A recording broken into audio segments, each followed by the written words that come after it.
अस्सलाम वालेकुम रहमतुल्लाहि व बरकातुहू। प्यारे भाई और बहनों, आज हम बात करने वाले हैं नॉर्थ कोरिया के सुप्रीम लीडर किम जोंग के बारे में और आपको बताने वाले हैं कि हाल ही में किम जोंग ने मुसलमानों को लेकर क्या बड़ा फैसला लिया है और इस्लाम और कुरान को लेकर किम जोंग ने क्या बड़ा बयान दिया है। और साथ ही हम आपको कुरान पाक का ऐसा करिश्मा भी बताने वाले हैं जिसे सुनकर यकीनन आप भी हैरान रह जाएंगे। इसलिए आज का ये वीडियो आप सभी के लिए बहुत ही खास है और इसको आखिर तक ज़रूर देखें। और सबसे पहले आप इस वीडियो को एक लाइक करके हमारे चैनल को सब्सक्राइब ज़रूर कर लें। प्यारे भाई और बहनों, नॉर्थ कोरिया पूर्वी एशिया का एक देश है। ये पूरी दुनिया का एकमात्र ऐसा देश है जो इस बात की परवाह नहीं करता कि क्या सही है और क्या गलत है।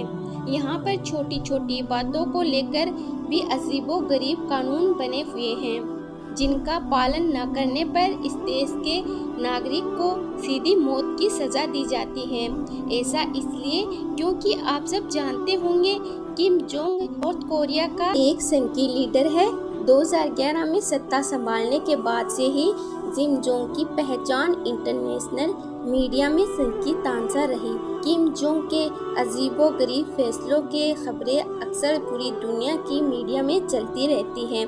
हम आपको बता दें कि नॉर्थ कोरिया में किम जोंग की इजाज़त के बगैर एक पत्ता तक नहीं हिलता है। यानी कि नॉर्थ कोरिया में जो कुछ भी होता है वो सब किम जोंग की परमिशन से होता है। यानी कि नॉर्थ कोरिया में किम जोंग की इजाज़त के बगैर कुछ भी नहीं होता है। जो इंसान एक बार नॉर्थ कोरिया में चला जाता है फिर उसको नॉर्थ कोरिया से वापस बाहर निकलने की इजाज़त नहीं मिलती। यही वजह है कि नॉर्थ कोरिया में कोई भी जाना पसंद नहीं करता।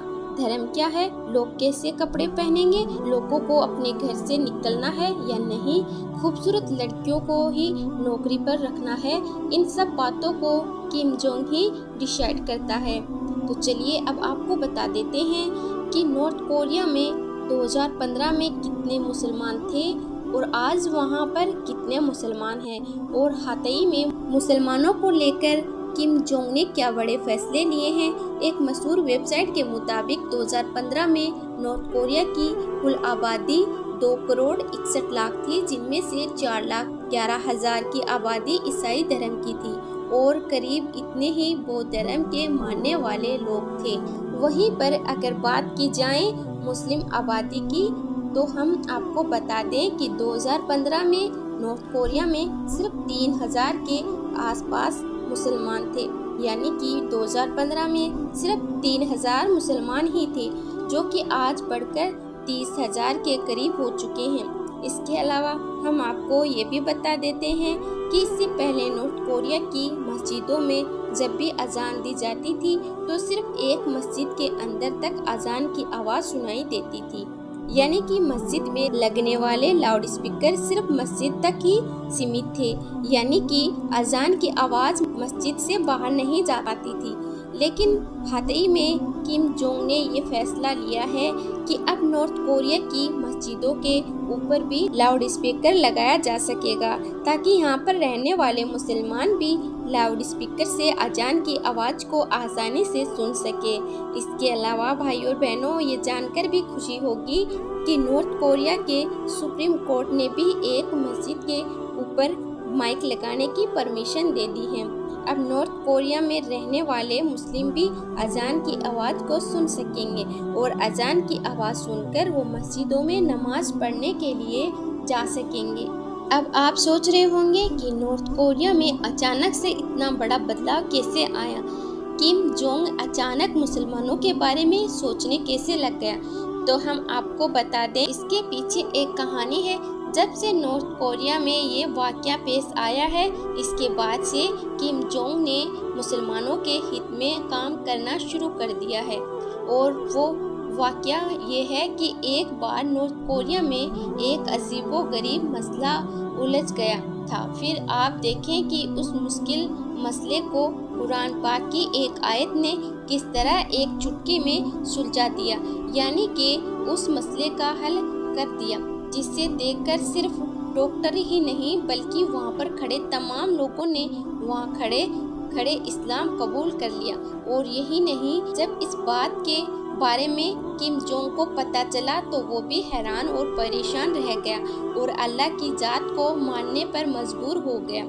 दरअसल हुआ ये था कि नॉर्थ कोरिया के एक हॉस्पिटल में 2 डिलीवरी के केस एक साथ आए, जिनमें से एक औरत को लड़की पैदा हुई और दूसरी औरत को लड़का पैदा हुआ। अब इस हॉस्पिटल का निज़ाम ये था, यानी कि उस हॉस्पिटल का सिस्टम ये था कि बच्चे की पैदाइश के बाद बच्चे की कलाई पर उसकी माँ के नाम का एक टैग लगा दिया जाता था, यानी कि उसकी माँ के नाम का एक स्टिकर लगा दिया जाता था। लेकिन उस रोज़ हुआ ये कि जो नर्स वहाँ पर काम कर रही थी वो जल्दबाजी में उन बच्चों की कलाई पर टैग लगाना भूल गई। इस वजह से वो दोनों बच्चे आपस में मिक्स हो गए।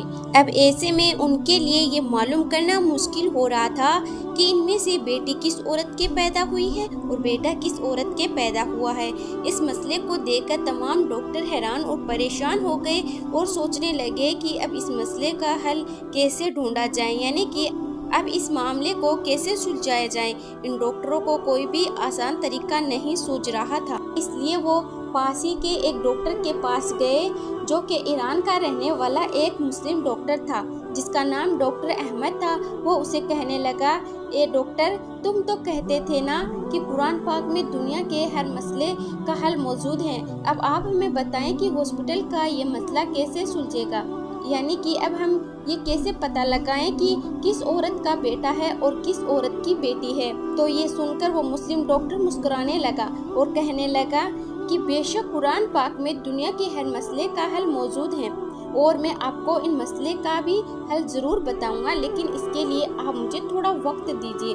इसके बाद उस मुस्लिम डॉक्टर ने बड़े बड़े आलिमों को फ़ोन मिलाया और इस मसले का जिक्र किया, यानी कि वो उन्हें इस मसले के बारे में बताया और इस मसले का हल पूछने लगा, यानी कि वो इन आलिमों से कहने लगा कि आप मुझे बताएं कि कुरान पाक में इस मसले का क्या हल है। इसके बाद उन आलिमों ने पूरी बात को ध्यान से सुना और फिर कहने लगे कि बेशक कुरान पाक में इस मसले का हल भी मौजूद है।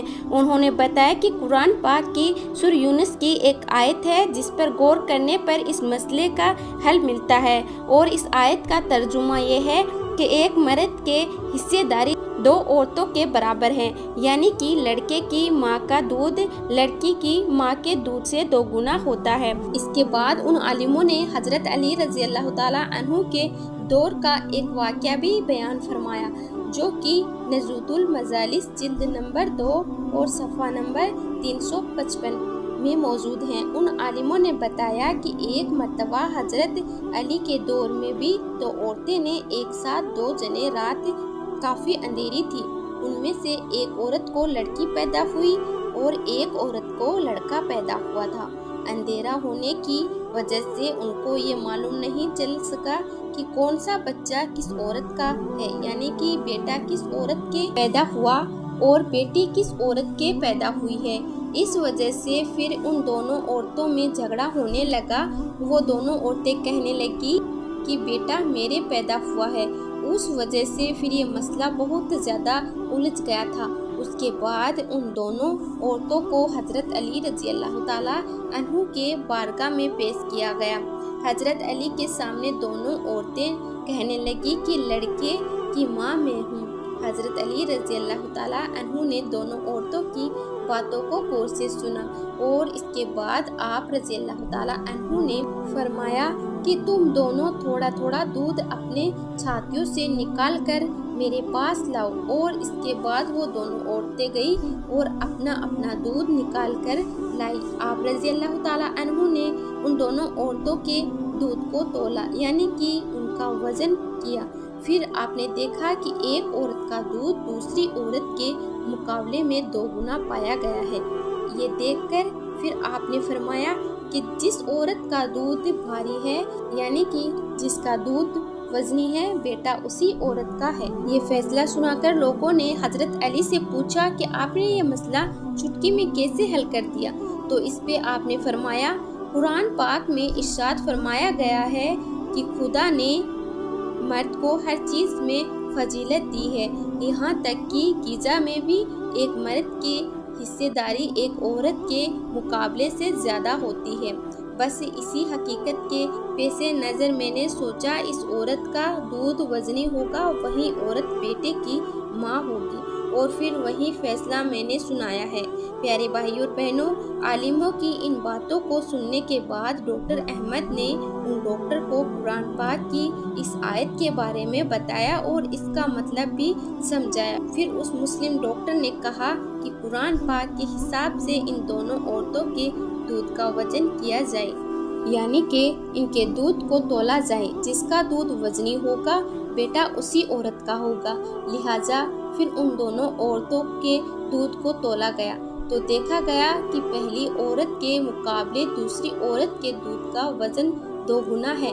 اس میں وٹامن اور گلوکوز کی ماترا بھی پہلی عورت کے مقابلے 2 گنا پائی گئی۔ تو بھائی اور بہنوں، اب یہ بات ثابت ہو چکی تھی لڑکے کی ماں کون سی عورت ہے اور لڑکی کی ماں کون سی عورت ہے، یعنی کہ اب بیٹا اور بیٹی کا فیصلہ ہو چکا تھا۔ اس مسلم ڈاکٹر نے ان ڈاکٹروں کو بتایا کہ ہمیں قرآن پاک کہتا ہے ایک مرد کی حصہ داری 2 عورتوں کے برابر ہوتی ہے، اور یہاں تک کہ غذا میں بھی یہ دیکھ کر اس ہاسپٹل کے ڈاکٹروں کو یہ سمجھ میں آ چکا تھا کہ وگیان اور ڈاکٹر قرآن پاک کے پیچھے ہیں، اور قرآن پاک میں دنیا کے ہر مسئلے کا حل موجود ہے۔ اب وہ ڈاکٹر اسلام میں داخل ہونے کو اتاولے ہو رہے تھے، مگر ابھی بھی ان کے من میں کچھ چل رہا تھا، جس کے لیے وہ بچے اور اس کے باپ کا DNA ٹیسٹ کرنا چاہتے تھے۔ جس کے بعد ڈاکٹروں نے اس لڑکے کا اور اس کے باپ کا سیمپل لے کر DNA ٹیسٹ کیا، مگر پھر اس کی جو رپورٹ آئی اسے دیکھ کر ان ڈاکٹروں کے بھی ہوش اڑ گئے، کیونکہ اس باپ اور بیٹا کا DNA ٹیسٹ بالکل سیم تھا، اور جیسا قرآن پاک میں ارشاد فرمایا گیا ویسا ہی انہیں دیکھنے کو ملا تھا۔ یہ دیکھنا تھا کہ پھر ان سارے ڈاکٹروں نے وہیں پر کھڑے کھڑے کلمہ پڑھ لیا، اور وہ سب کے سب وہیں پر مسلمان ہو گئے۔ تو میرے پیارے بھائی اور بہنوں، اگر یہ ویڈیو آپ کو پسند آئی ہے تو اس ویڈیو کو لائک کریں اور اس ویڈیو کو زیادہ سے زیادہ شیئر کریں۔ آپ کے شیئر کرنے سے یوٹیوب اس ویڈیو کو وائرل کرتا ہے۔